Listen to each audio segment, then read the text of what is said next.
ya daɗe shi na taimakawa matasa a kowane fanni. Ya daɗe yana taimakawa matasa a kowane fanni. Ya daɗe yana taimakawa matasa a kowane fanni. Ya daɗe yana tallafawa matasa a kowane fanni. Ya daɗe yana taimakawa matasa a kowane fanni. Ya daɗe yana taimakawa matasa a kowane fanni. Ya daɗe yana taimakawa matasa a kowane fanni. Ya daɗe shi na taimakawa matasa a kowane fanni. Domin tallafa musu don su zama abin koyi. Domin ba su tallafi don su zama abin koyi. Tallafa musu don su zama abin koyi. Domin tallafa musu don su zama abin koyi. Domin tallafa musu don su zama abin koyi.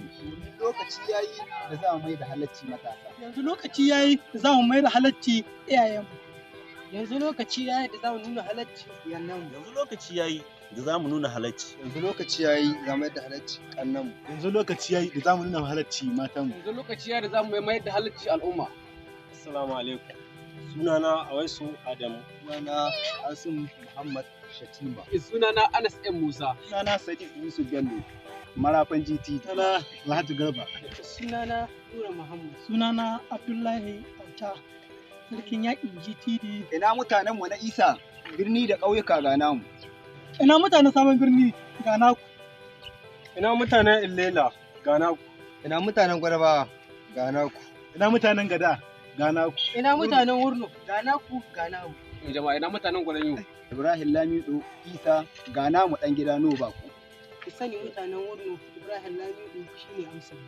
Ina ɗaukacin mutanen local government wato ƙaramin hukuma mulki ta Raba. Ku sani a yanzu haga naku ya fito. Ibrahim Lamido shine an samu gabaki ɗaya Sokoto ta gabas.